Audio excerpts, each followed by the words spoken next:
Recording. Acumen Fund screen test. Take one. Hi, Marco. Hi, Sasha. How are you? I'm good, thank you. Great. Well, I'm really glad we could sit and talk a little about Acumen Fund, and I just wanted to jump right in and tell you a little bit more about what we do. Great.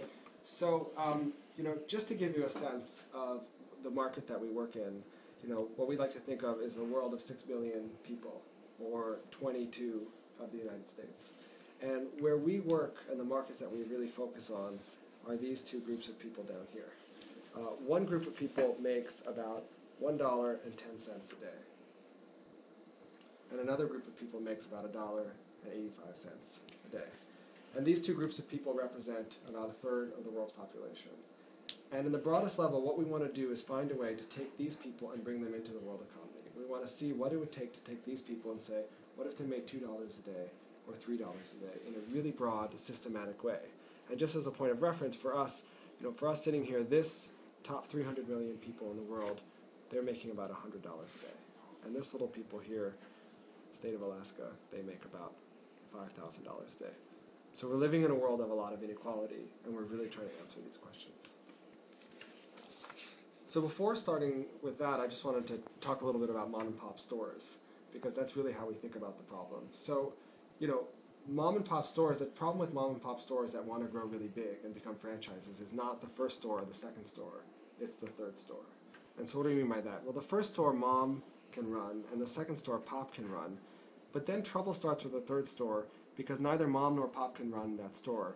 The problem is all of a sudden you need someone to do accounts payable, and you need someone to be a sales rep, and all of a sudden it gets a lot harder to grow. So it's not only the third store that matters, but the fourth store and the fifth store and the sixth store most of the time never happen. And a lot of the time people don't think about fighting poverty in this way. What they think about is that there's a person here and how can I help them? And we think that it's really, really important to help this person, but we want to do it in a way that will allow you to build really big systems that will help lots and lots of people along the way. So obviously there's one company that figured out the mom and pop problem, and it's called Starbucks. I don't know if you've ever seen the first Starbucks ever, but it doesn't look anything like a Starbucks. It looks like this. It looks like if you were going to rip off a Starbucks or make a knockoff, this is what you would create. So this is the first Starbucks that was ever created, and that was in the early 80s. And in 1987, Howard Schultz bought Starbucks and tried to make a franchise out of it. And so they had probably about 50 stores at the time. And they started growing and adding stores and refining the model. But every year they were losing money. First they lost $300,000, then they lost $700,000, then they lost a little bit more than $1 million. But they eventually started to turn the corner. And what happened is that in 1992, they had an IPO. And they were valued at about $250 million. And then as they started to grow and add more and more stores, they really started to kick it into gear. So what this is basically profit per store. So in about 1995, they had about 600 Starbucks stores. And over the course of from 1995 to 2002, they went from 600 stores to about 6,000 stores.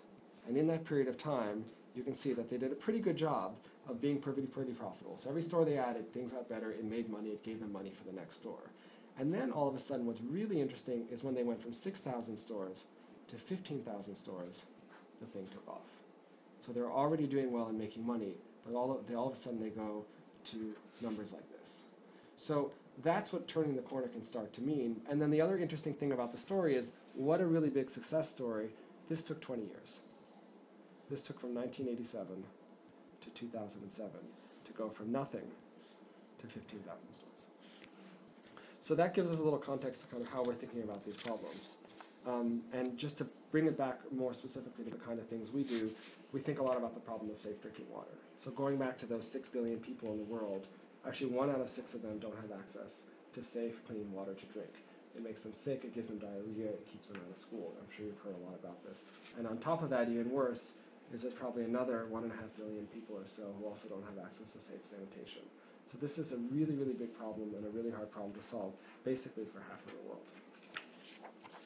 So Acumen Fund works in India, and this has been obviously 1 billion people live in India, half of them live in poor rural areas of the country, and this has basically been the old way. Right? The old way is someone goes to a pond and gather some water, or I could show you another picture of what the government puts up. The government puts up systems that pulls water out of a lake like this, and sometimes it's clean, and sometimes it's dirty.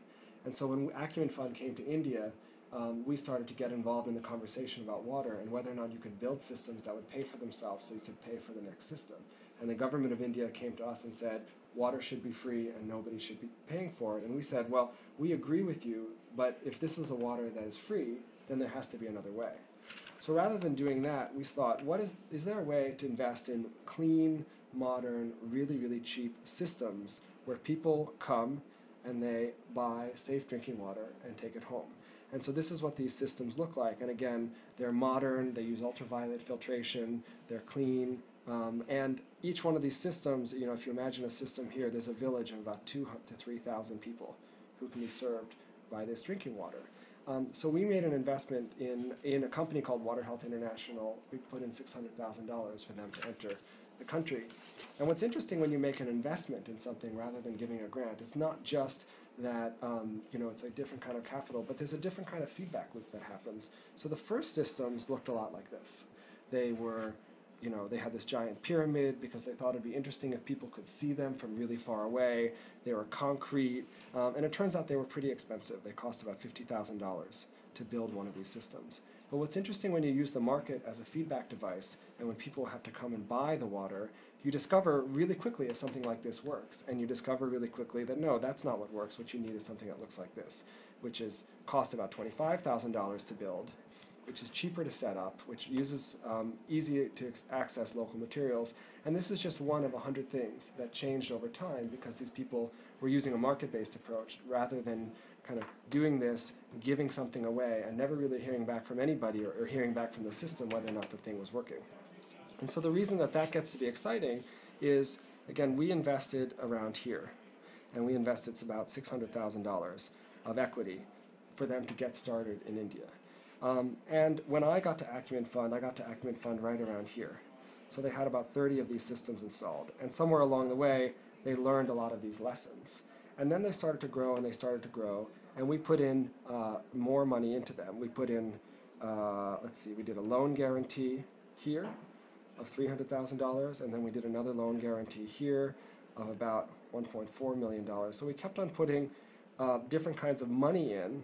This was so that they could get loans to build more systems and get loans to build even more systems. And again, beginning to see that kind of Starbucks trajectory, this starts to look exciting, but what looks really exciting is where they are today, which is that they have more than 200 systems installed, and they have more than 400 orders, which gives you a sense of about 1 million people who all of a sudden might have access to this clean, high-quality drinking water that they can afford.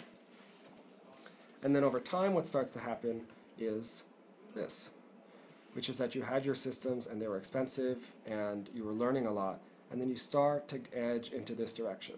Now, Water Health International is not quite profitable, but they're getting there.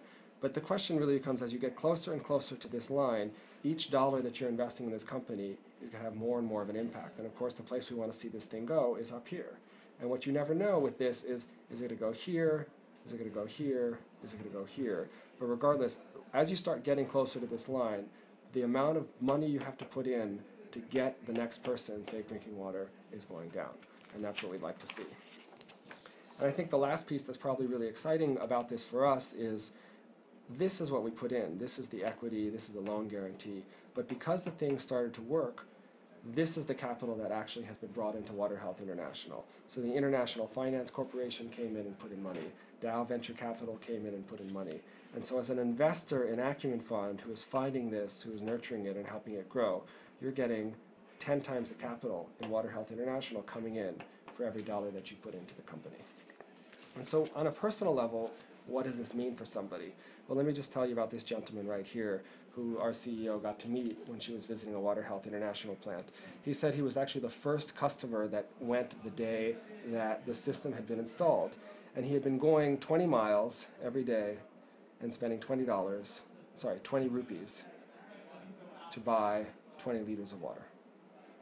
And with the Water Health International, which was in his village, which was a close ride away on his bike, he was spending 1 rupee to get 12 liters of water. So he is seeing an improvement in convenience, he is seeing time in his life freed up, and he is seeing that he is paying a fraction of what he used to pay for really high quality drinking water. And that's what we got.